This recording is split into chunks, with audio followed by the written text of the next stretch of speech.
Grabe, wait lang nga. There's another problem. My God! Aray ko, kala ko dun lang sa loob ang problema. Dito din pala, mas worse, mas malala. My God, paano natin to? Kasi kailangan makita yung stante natin. Kailangan natin.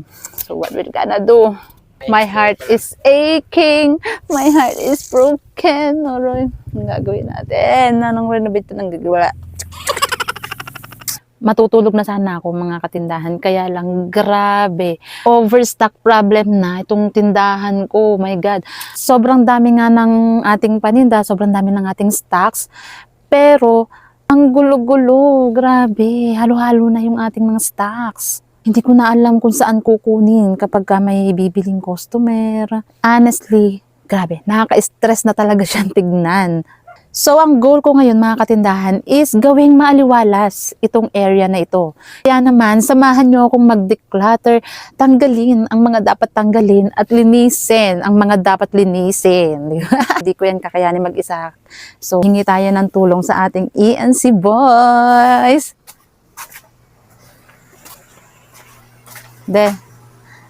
Tulungan niyo ako maghakot.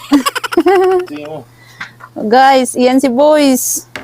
Mau, tulungan nyo maghakot. Hindi ko kakayanin mag-isa. I need ENC boys here. Here. You know what, guys? I challenge myself, We will gonna make it 1 hour challenge tonight.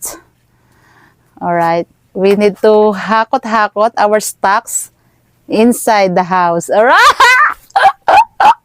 Sisimulan na nga nating maghakot ng mga paninda mula dito sa loob ng tindahan papunta doon sa loob ng bahay kasi nandoon yung ating stock room.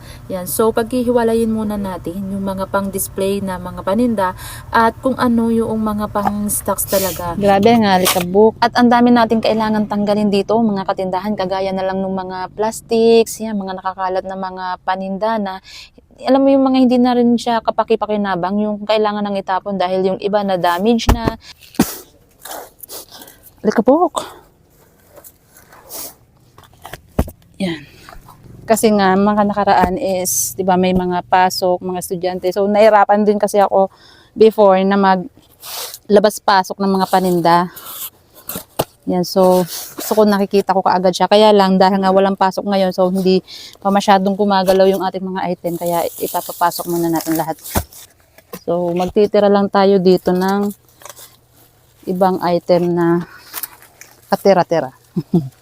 Katira-tira.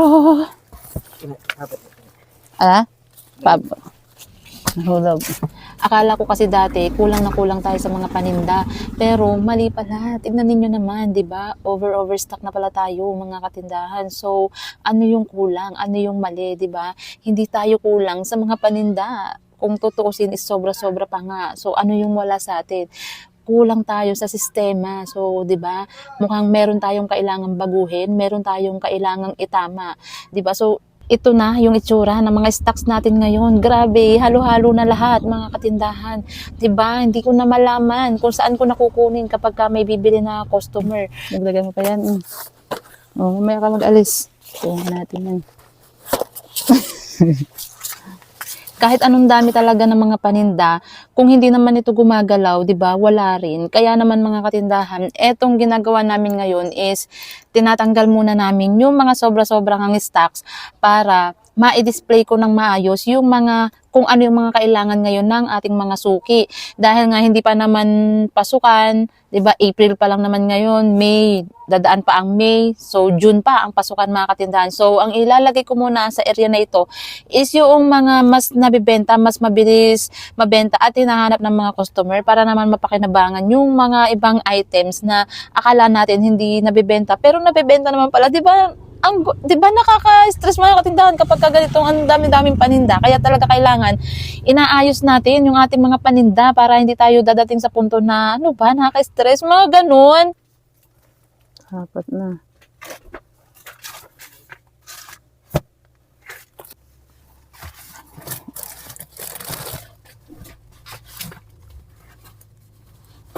Kapag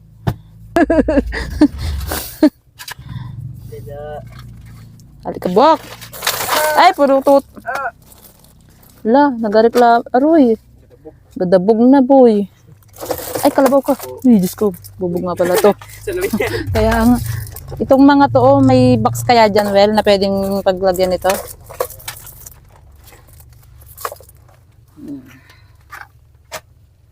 Ang kalat. Well, basahan. Ha?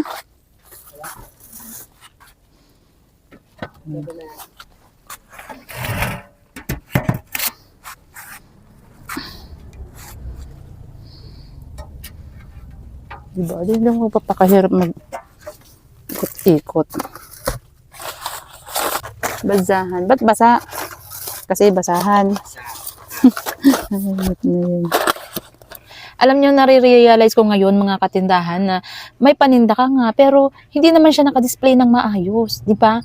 May stocks nga tayo, napakarami ng stocks natin pero hindi naman natin alam kung nasaan, di ba, lalo na kapag ka may bibili tapos hindi natin alam kung nasaan yung ating mga items. So, nahihirapan tayo maghanap, hindi natin ma-offer agad kay customer dahil nga sa nakahalo-halo yung ating mga stocks to the point na ang sasabihin na lang natin kay customer is naubusan tayo para tingin pa sa isang araw. Pero deep inside, alam naman natin sa sarili natin na meron tayo talaga nung stocks na hinahanap ni customer, 'di ba? So, ang ending mga katindahan is may stress ka at ano mo yun, feeling mo kailangan mo pang magdagdag ng paninda, 'di ba? Pero hindi, 'di ba? Sobra-sobra naman pala, overstocks naman pala tayo. So ano yung mali doon, 'di ba? Hindi natin kailangan magdagdag ng produkto, ang kailangan natin solusyon, 'di ba?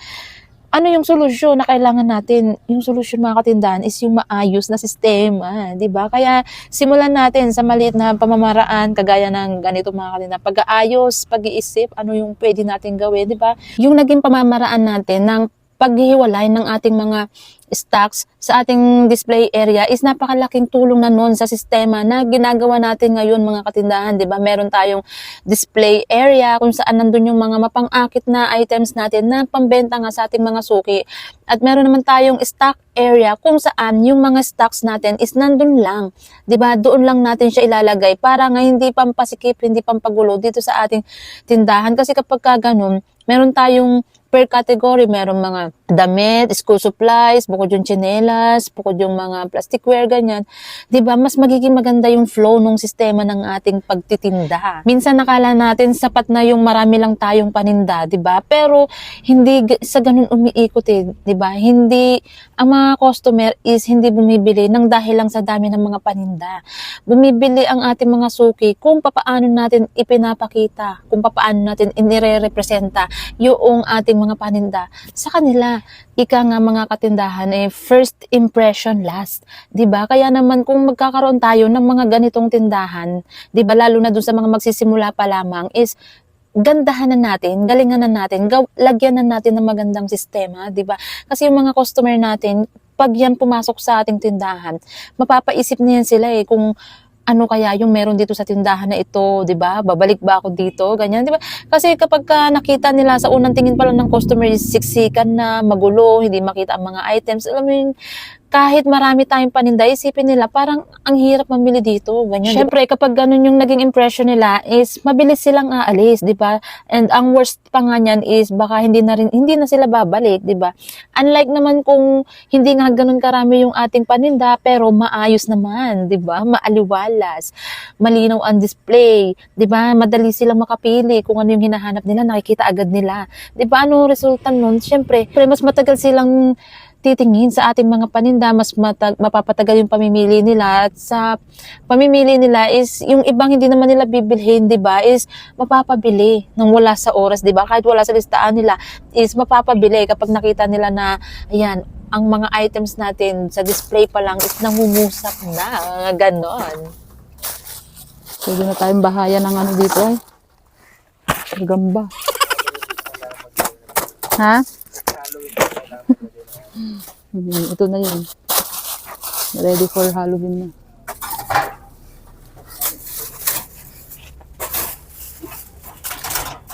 Ay.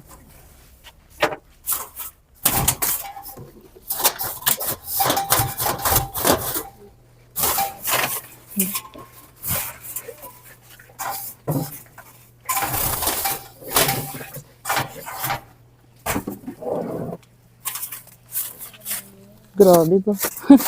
Galit eh.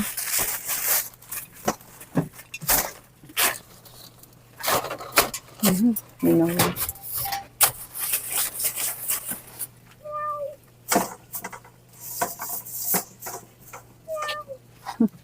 Uy, may pusa. May pusang gala. Ang galing magpaalam ng pusa. Ubusin mo, challenge. Challenge kita ha. Challenge mo sa akin din eh. Oh. So, eto na nga mga katindahan at kahit papaano is may pagbabago namang naganap dito sa ating ginawang paglilinis ng ating counter. Yan. So, hindi siya perfect mga katindahan. Hindi siya sobrang linis, hindi siya ganun sobrang organized na lahat is kayang-kaya nating gawin ng isang upuan lang. Hindi. Pero the point is, meron tayong nagawa kahit papaano, 'di ba? Step by step, one at a time, 'di ba? Kung yung ginugol natin is nakikita natin naman na may pagbabago is malaking bagay na 'yun para sa kagaya nating mga manininda. Yan, 'di ba? So kita ninyo kahit papaano is medyo nag-aliwalas. Oh my God, 'di ba? Sarap tignan. So, kapag ka may mga bibili, mga katindahan, ayan, so, makaka-forward na tayo dito. Before kasi is, may harang dyan, so, hindi na tayo makahakbang, hindi na natin makita kung ano yung mga dapat natin kunin, yan. O, mga katindahan yan, diba? So, hindi siya perfect, okay, pero kahit papano, bago tayo matulog is, may nagawa tayong kapaki-pakinabang dito sa ating munting tindahan. So hanggang dito na nga lang muna mga katindahan itong ating video. Sana ay may na-share naman ako sa inyo na kapakipakinabang dyan sa inyong mga tindahan. So hanggang dyan na nga lang muna mga katindahan itong ating video. Maraming salamat sa inyong palaging panonood and happy selling!